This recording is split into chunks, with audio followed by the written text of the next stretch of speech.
and Kane, and this one. Okay, these 3 videos. Yeah. Could you put them in a bag for me? Hey, Frank. Oh, Pastor. Fancy meeting you here. Oh, Frank, we have a special on this 3rd movie you're renting, the one entitled... That's okay. That's okay. Hey, thanks for helping at church last Sunday. Sure. Well, I gotta go. Oh, Frank, you have a late charge on your last movie. It was... I'll pay it. I've got the title right here. No, I'm sure you're right. I'll pay it. So, family video night tonight. Here's your videos. Enjoy. You forgot the bag. Oh, those are your videos. Yeah, well, these two. This one's for a friend. Oh, I see. Well, a friend of mine's in it. I told him I'd watch it. That movie? Well, oh, wait. This isn't Bambi. I must have grabbed the wrong movie. Jesus said there is nothing concealed that will not be disclosed, or hidden that will not be made known. Who are you when no one is watching? Another message from Lifeline Productions, located on the web at lifelinepro.com. You're listening to Cool FM.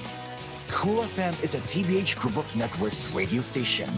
Sondo's greatest hits are here.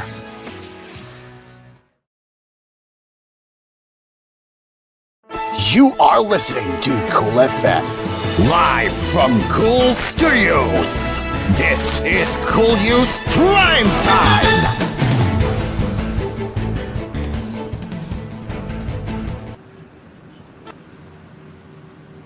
Good evening. This is koolNews Primetime. I'm Cairo, and now let's get into the headlines.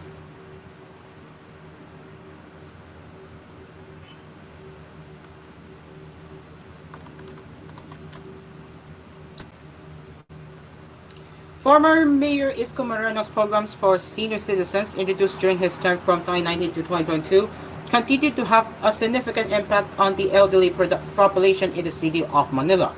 These initiatives focused on financial assistance, healthcare, and recreational activities remain crucial for many elderly residents. One of the key programs established during Moreno's administration was the monthly cash allowance for senior citizens, which provided between 500 pesos to 1,000 pesos per month depending on age. Manila resident Celia Geronimo from Santa Ana fondly recalled the former mayor's hands-on approach. She said, "We felt his genuine concern. It was never for show. He connected with us like we were his own grandparents."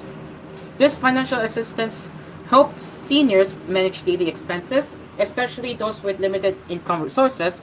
A separate birthday cash gift program also provided larger sums to seniors on their birthdays, with centenarians receiving 100,000 pesos and a pledge of recognition.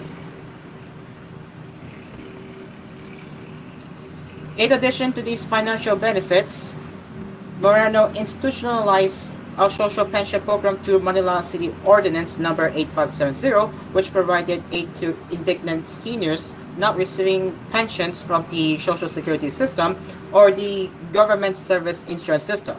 This ordinance was designed to give additional financial support to seniors without formal retirement income. Healthcare was another priority under Moreno's leadership. His administration expanded access to free medical checkups and medications through the Manila Health Department and public hospitals. Upgrades to facilities such as Hospital ng Maynila and Tondo Medical Center also improved the quality of care available to senior citizens, particularly those with age-related health concerns. Moreno's initiatives went beyond financial and healthcare support. His administration worked with private corporations to provide employment opportunities for able-bodied seniors, allowing them to work in fast food and retail outlets. Donald Requesto, a senior citizen employed as a greeter at a Jollibee branch, remarked, "My grandkids get a big kick seeing me working. I feel like a mascot." This program not only provided additional income but also allowed seniors to remain active in their communities. Moreno also improved senior citizen centers across the city, offering spaces for elderly residents to socialize and participate in activities. Additionally, a hotline for elderly assistance was established to provide easy access to healthcare, social services, and financial aid. Other efforts aimed at improving the quality of life for seniors included free movie privileges at select cinemas and upgrades to public parks like Bristol Park and Arcoceros Forest Park to make them more accessible and senior-friendly. Many elderly residents continue to benefit from these programs, and there has been growing support for Marino's possible return to public office. A recent poll conducted by Okta Research indicates that if Moreno were to run against incumbent Mayor Honey Laguna, he would secure 86% of the vote compared to Laguna's 8%. Moreno's legacy programs for the elderly remain a key issue in Manila, with many seniors still relying on these initiatives for financial assistance, healthcare, and social engagement. As the city prepares for the next election, the impact of these programs is likely to play a central role in shaping the political landscape.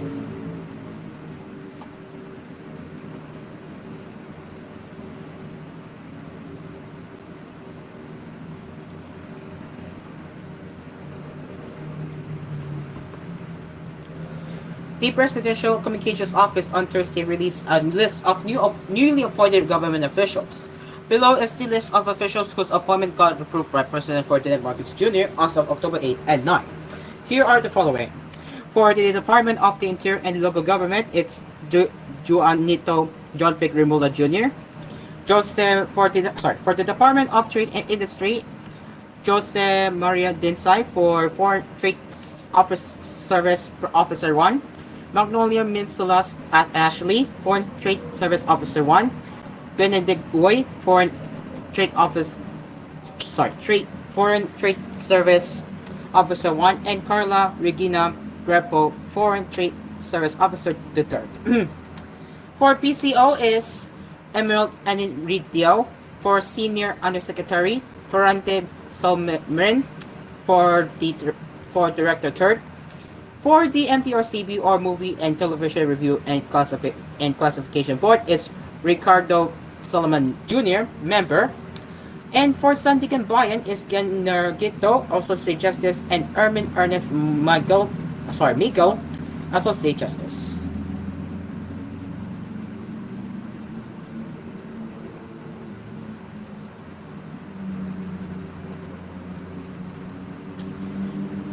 The Commission on Elections, or COMELEC, is open to holding election debates again before the May 2025 midterm elections. COMELEC Chairperson George Arwen Garcia, however, said these events should be organized by media companies. As provided under Republic Act 9006 or Fair Elections Act, debates should actually be managed by media entities. The COMELEC will just be there to supervise and coordinate with the candidates, the poll body chief said in an interview Thursday. Garcia said he believed that having electoral debates would benefit the electorate who would get to know their candidates more. Discussions will be based on the candidates' platforms, stand on issues, and their principles, he said. In the 2022 polls, the COMELEC canceled the last 2 of the 5 debate series for presidential and vice presidential candidates after its private partner, Impact Hub Manila, encountered financial woes with Sofitel Philippine Plaza, the venue of the Pilipinas Debates 2022.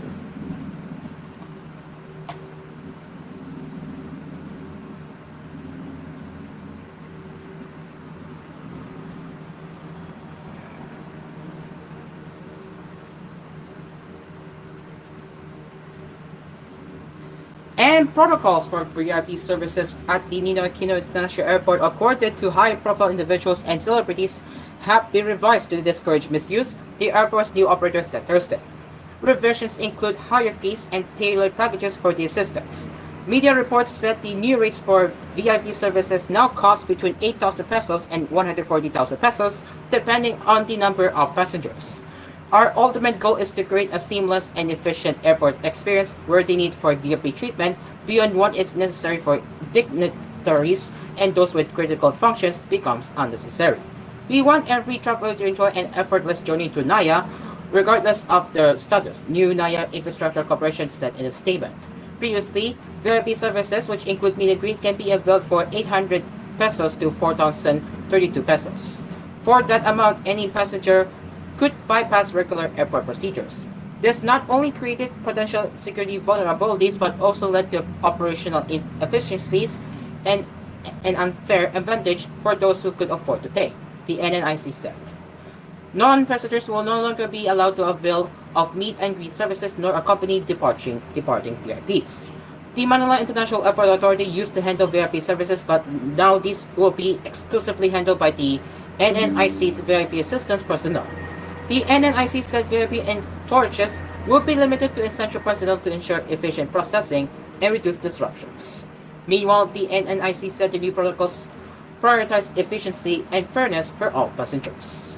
It is now 9:11 in the evening, and we will get into the international headlines and more when we return here on koolNews Primetime.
Welcome back to koolNews Primetime. Let's continue with the headlines.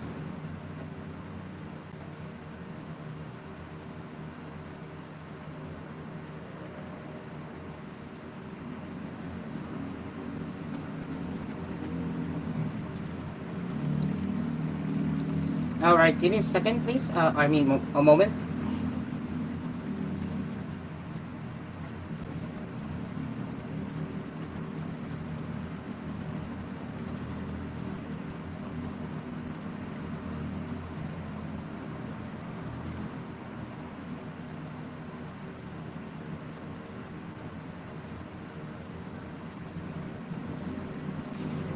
Alright, I'm ready now. Let's get back into the headlines. The Department of Justice on Thursday said Environmental Pastor Apollo Kibuloy's federal bid was a dare to the government to act swiftly on the charges against him. DOJ Assistant Secretary and spokesperson Jose Dominic Silavano IV made the pronouncement after Kibuloy, through a legal representative, filed a certificate of candidacy for senator in the 2025 elections. His filing a COC for Senate is a dare to the government to do something fast, Silavano said. What we want is for him to face the charges first and not to make a mockery of the election system, not to make a mockery of democracy, he added. Silavano also stated that the DOJ sees Kibuloy's candidacy as a challenge to the government to expedite his extradition to the U.S. The DOJ believes that Pastor Apollo Kibuloy's filing as a senator is a challenge to both our government and the U.S. government to file for extradition, as someone accused of human trafficking should not be allowed to become a senator, especially when there is substantial evidence against him, said Silavano in the press briefing. So if anything, it just expedited the extradition, he added. When asked if this meant the DOJ had already received an extradition request from the U.S., Silavano responded that it had not. According to Silavano, filing a COC should not give Kibuloy protection, stating that it should not be used as a tool to afford somebody protection. Kibuloy is currently facing child abuse and human trafficking cases before Quezon City and Pasig City courts, respectively. Meanwhile, he is also facing several criminal charges in the United States, including conspiracy to engage in sex trafficking by force, fraud and coercion, and sex trafficking of children, sex trafficking by force, fraud and coercion, conspiracy, and bulk cash smuggling.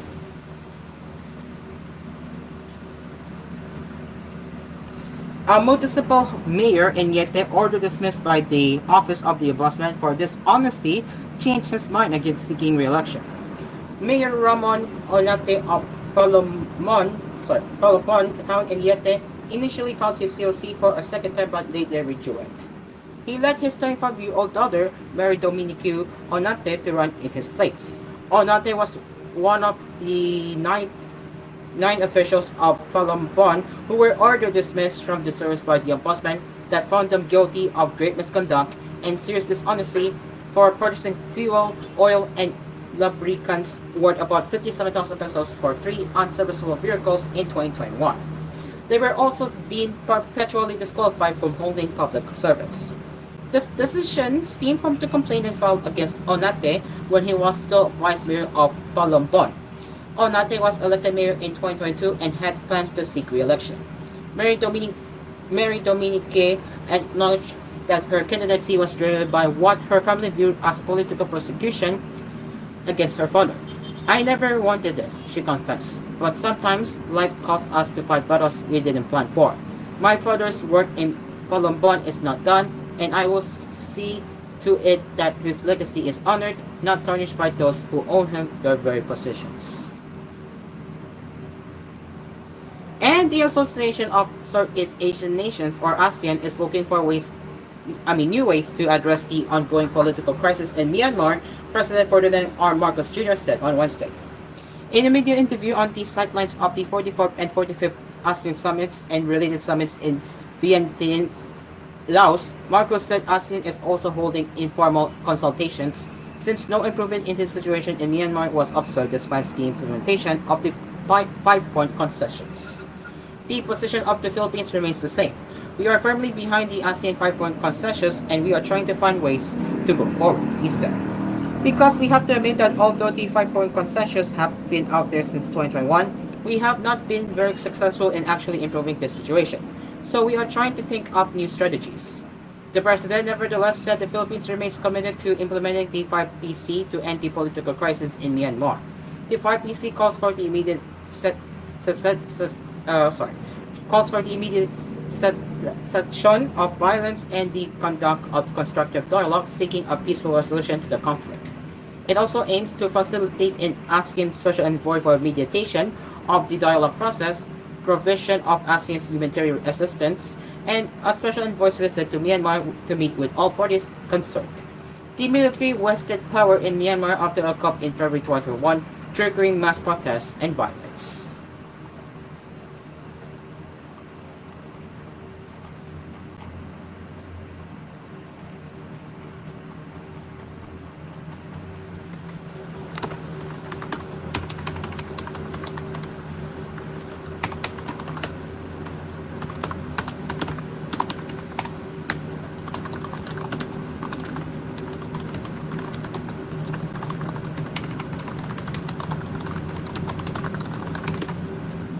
Let's get into the international headlines as Taiwanese President Lai Ching-te voted Thursday to resist annexation as China exerts growing military and political pressure on the self-ruled island it claims as part of its territory.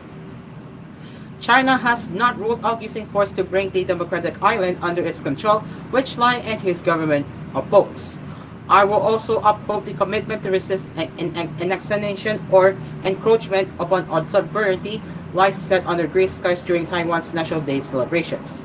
Beijing has ramped up pressure on Taiwan to accept its territorial claims and relations have remained tense under Lai, who took office in May. A senior U.S. administration official said Wednesday that China may use the National Day celebrations as a pretext for military exercises. Lai has been more outspoken than his predecessor Tsai Ing-wen in defending Taiwan's sovereignty, angering Beijing, which calls him a separatist. Beijing accused Lai on Tuesday of malicious intent to escalate hostility and confrontation after he said China was not the motherland of Taiwan. Our determination to defend our national sovereignty remains unchanged, Lai said Thursday in front of an audience that included Tsai and pro-independence former Taiwan President Chen Shui-bian. Our efforts to maintain the status quo of peace and stability in the Taiwan Strait remain unchanged, Lai said in front of the presidential office. Expected guests include 3 members of the U.S. Congress as well as representatives from some of the 12 states that still have diplomatic relations with Taiwan, including Tuvalu Prime Minister Felicity Thiel. The United States switched diplomatic recognition from Taipei to Beijing in 1979 but has remained Taiwan's most important partner and its biggest arms supplier. Washington opposes Taiwan independence and any attempt by China to forcefully take the island. Thursday's celebration marked the 113th anniversary of the toppling of China's Qing dynasty and the subsequent founding of the Republic of China. The current dispute between China and Taiwan dates back to a severe war between the nationalist force of Chiang Kai-shek and Mao Zedong's communist fighters. The nationalists fled to Taiwan in 1949 after they were defeated by the communists. The Republic of China remains Taiwan's official name. While Taiwan has its own government, military, and currency, it has never declared formal independence from mainland China. Beijing has sought to erase Taipei from the international stage, blocking it from global forums and approaching its diplomatic allies. Taiwan was on alert for Chinese military drills near the island on National Day after observing some maritime deployments, as senior security official told AP on Wednesday. China maintains a new daily military presence around Taiwan and has held 3 rounds of large-scale war games in the past 2 years, deploying aircraft and ships to encircle the land. Even though we have not seen significant military activity or exercises following previous 10 out of 10 speeches, we are prepared that Beijing may choose to use this as a pretext this year, the senior U.S. administration official told reporters. We see no justification for a routine annual celebration to be used in this matter. Consecutive actions like this against Taiwan and in the cross-strait context, in our view, undermine cross-strait stability. Taiwan's defense ministry said Thursday that 27 Chinese military aircraft and 9 Navy vessels were detected around the island in 24 hours to 6 a.m. In his speech, Lai expressed hope for healthy and orderly dialogue and exchanges with China and urged Beijing to use its influence to help end conflicts in the Middle East and Ukraine. Beijing severed high-level communications with Taipei in 2016 when Tsai, also a member of Li's Democratic Progressive Party, took power. Li's softer tone compared to his integration address in May was unlikely to placate Beijing, which would be angry at his reference to the Republic of China's history, said Fang Yu-chen, assistant professor of political science at Suzhou University in Taipei. This emphasis could provoke Beijing, as it suggests Lai is asserting control over the historical narrative, Chan told AFP. And finally, in showbiz, Honey, a member of the K-pop group New Jeans, said she will attend the upcoming National Assembly audit regarding workplace bullying and ostracism as a reference witness. The audit will take place October 15. The K-pop idol on Wednesday shared her decision on the fan communication app Phoning, saying, "I will attend the audit alone. I'm doing this for myself, the New Jeans members, and our fans. Neither my manager nor the company Adore knows yet, but after much thought, I believe this is the right thing to do," the singer added. When contacted by the Korea Yacht, Adore declined to comment on the issue. And before we wrap up our koolNews Primetime for tonight, let's get into the quote of the day.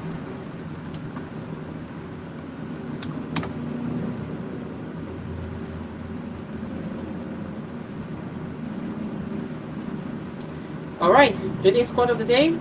The world is... Sorry, let me go here. Okay, here we go. To give without any reward or any notice has a special quality of its own. That's from Enin Moro Lindbergh. And that is it for koolNews Primetime. As always, if you have any new suggestions or feedback that you would like to share, you can get in touch with us at tvh.philippines.news@gmail.com. And join us again for another news headlines from us tomorrow with koolNews at 4. Until then, I'm Caro and this is Mo.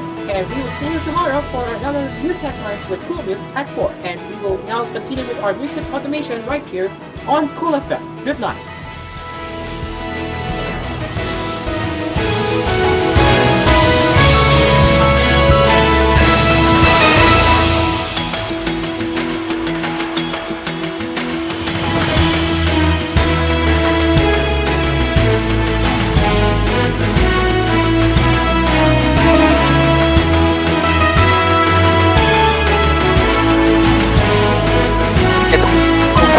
Primetime, oras po natin ngayon, 9:21 PM.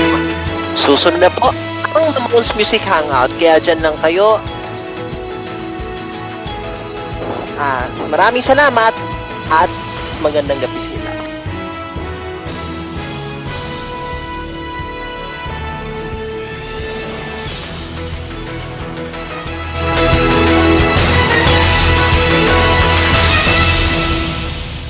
Mga kalamang